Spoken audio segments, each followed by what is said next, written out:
हम सब ये तो जानते ही हैं कि वायु प्रदूषण हमारे फेफड़ों के लिए कितना खतरनाक है। लेकिन क्या हो अगर ये कहा जाए कि इसका सबसे बड़ा खतरा फेफड़ों में नहीं बल्कि हमारे खून और दिमाग में छिपा हुआ है। आज हम इसी छिपे हुए जहर के सफर को समझने वाले हैं।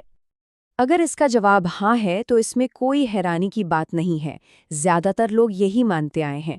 पर ये सिर्फ आधा सच है, और जो सच्चाई हम नहीं जानते वो कहीं ज्यादा चौंकाने वाली है। दरअसल होता क्या है कि हवा में घुला ये जहर हमारी सांसों तक रुकता ही नहीं है। नहीं, ये तो एक घुसपैठिए की तरह हमारे खून में शामिल हो जाता है और फिर पूरे शरीर का दौरा करता है।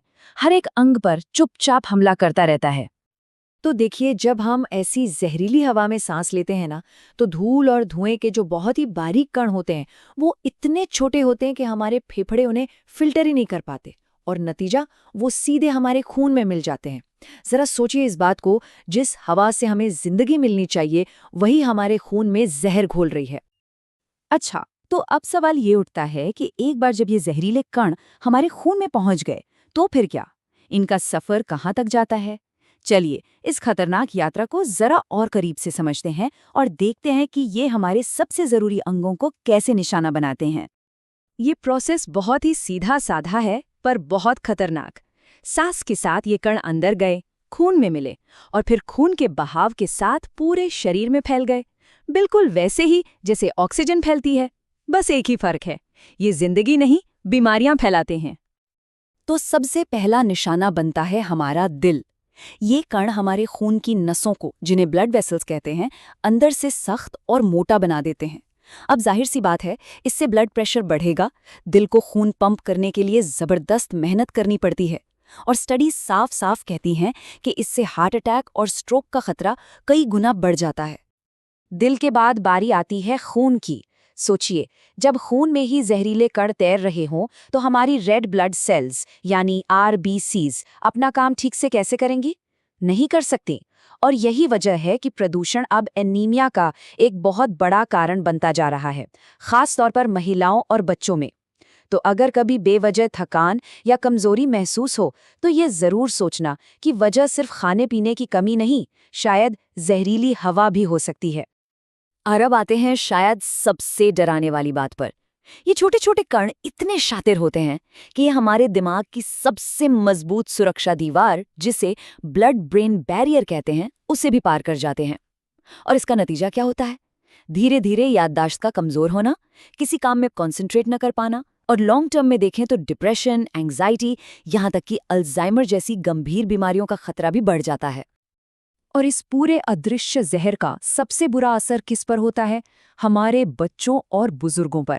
देखिए, बच्चों का शरीर और दिमाग तो अभी बन ही रहा होता है, तो प्रदूषण उनकी ग्रोथ पर परमानेंट डैमेज कर सकता है। और वहीं दूसरी तरफ बुजुर्गों का शरीर पहले से ही थोड़ा कमजोर होता है, तो वो इसका मुकाबला ठीक से नहीं कर पाते।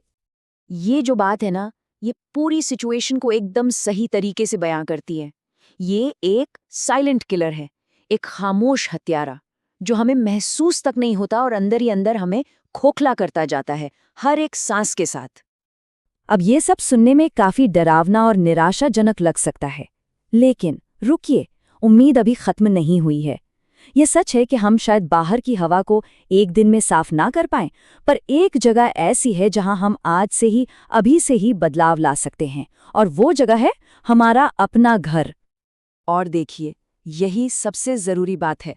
बाहर की हवा हमारे कंट्रोल में नहीं है, ये मान लिया, लेकिन अपने घर के अंदर की हवा को बेहतर बनाना, ये तो पूरी तरह हमारे हाथ में है। और समाधान की शुरुआत भी यहीं से होगी। तो क्या कर सकते हैं? कुछ बहुत ही आसान लेकिन असरदार तरीके हैं, जैसे घर में स्नेक प्लांट या तुलसी जैसे एयर प्योरीफाइंग पौधे लगा सकते हैं। धूप अगरबत्ती का इस्तेमाल थोड़ा कम कर सकते हैं। और हाँ, सुबह सुबह जब हवा ताज़ी हो तो खिड़कियां जरूर खोलें। ये बहुत छोटे छोटे कदम हैं, पर यकीन मानिए ये एक बहुत बड़ा बदलाव ला सकते हैं। तो ये जो छोटे छोटे उपाय हैं ना, ये सिर्फ हवा साफ करने के तरीके नहीं हैं। ये एक नई शुरुआत का, एक नए नजरिए का प्रतीक है। चलिए अब ये समझते हैं कि कैसे एक साफ सांस हमारी पूरी जिंदगी को बदल सकती है। ये बात सुनने में जितनी सीधी लगती है उतनी ही गहरी है। मतलब हमारी सांस की क्वालिटी ही हमारी सेहत की क्वालिटी तय करती है। हम जैसी हवा में सांस लेंगे, हमारा स्वास्थ्य भी ठीक वैसा ही बन जाएगा। तो सबसे ज़रूरी बात जो हमें याद रखनी है वो ये है कि साफ हवा और एक लंबी सेहतमंद जिंदगी, इनका कनेक्शन एकदम सीधा है। ये एक ऐसा इन्वेस्टमेंट है जिसका रिटर्न हमें हमेशा मिलता रहेगा। तो बदलाव की शुरुआत आज से, अभी से हो सकती है, अपने घर से, अपनी हर सांस से। क्योंकि जब हम अपनी सांसों का ख्याल रखते हैं तो हम सिर्फ अपने फेफड़ों का नहीं, बल्कि अपने दिल, अपने दिमाग और अपने पूरे आने वाले कल का ख्याल रखते हैं।